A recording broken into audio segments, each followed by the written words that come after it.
વડોદરામાં ગણેશોત્સવના મંગલમય પ્રારંભની સાથે યુવા કાઉન્સિલર શ્રીરંગ રાજેશ આયરેના નિવાસસ્થાને ગણપતિ બપ્પાની શ્રદ્ધાપૂર્વક સ્થાપના કરવામાં આવી હતી। ગણેશોત્સવના મંગલમય પ્રારંભની સાથે જ વોર્ડ નંબર 9ના યુવા કાઉન્સિલર શ્રીરંગ રાજેશ આયરે તથા આયરે પરિવાર દ્વારા સુભાનપુરા સુરત સોસાયટી ખાતેથી વાજતે ગાજતે ગણપતિ બપ્પાની આગમન યાત્રા કાઢી હતી।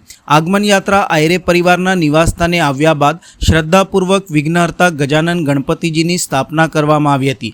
આ પ્રસંગે અગ્રણી રાજેશભાઈ આયરે, પૂર્વ કાઉન્સિલર પૂર્ણિમાબેન આયરે, વોર્ડ નંબર 9ના યુવા વર્તમાન કાઉન્સિલર શ્રીરંગ રાજેશ આયરે, જીતુભાઈ આયરે, દીપકભાઈ આયરે, નિસર્ગ આયરે, રોનક આયરે સહિત આયરે પરિવાર ઉપસ્થિત રહ્યો હતો તથા ગણેશજીના દર્શન પૂજન આરતી કરી ધન્યતા અનુભવી હતી।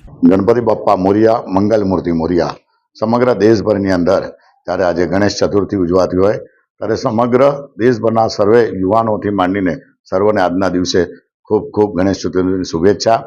લોકમાન્ય ટિળકની જે ભાવના સાથે કે સંગઠન સાથે, સમાજ સાથે અને પોતાના ફેમિલી સાથે ઘર હશે કે પછી તમે જુઓ કે યુવક મંડળ હશે, દરેક જગ્યાએ ગણપતિ બાપ્પા મોરિયા। ગણપતિ બાપ્પા એ વિઘ્નહર્તા દેવ છે। ગણપતિને બાપ્પાને આપણે પ્રાર્થના કરીએ કે દરેક લોકોની મનોકામના પૂર્ણ થાય, દરેક લોકોના વિઘ્ન દૂર થાય। સાથે સાથે સમગ્ર દેશભરની અંદર આજે તમે જુઓ છો કે જૈન સત્વરીનો આજે દિવસ છે કે આજે કેટલાય લોકો દ્વારા 31 દિવસ હોય, નાના દીકરાઓથી માંડીને યુવાનોથી માંડીને દરેક જૈન સમાજના લોકોએ જે ઉપવાસ કરેલા હતા એ ઉપવાસ સાથે સાથે આજે દરેક જૈન બાંધવોને સત્વરી નિમિત્તે દરેકને મિચ્છામી દુક્કડમ અને ભગવાન એમની પણ બધાની જ મનોકામના પૂર્ણ કરે। તો તેથી આજના દિવસે બેઉ છે, જૈન સત્વરી સમાજ સાથે સાથે હિન્દુ સનાતન ધર્મને સાથે સાથે સૌ લોકોને આજના દિવસે જય ગણેશ, સાથે સાથે મિચ્છામી દુક્કડમ, ગણપતિ બાપ્પા મોરિયા। હિન્દુ સનાતન ધર્મના આરાધ્ય દેવ એટલે કે ગણપતિ બાપ્પાનો જ્યારે ગણેશ ચતુર્થીનો પર્વ છે, વડોદરાના તમામ નગરજનોને આજના દિવસે ખૂબ ખૂબ શુભેચ્છા પાઠવું છું।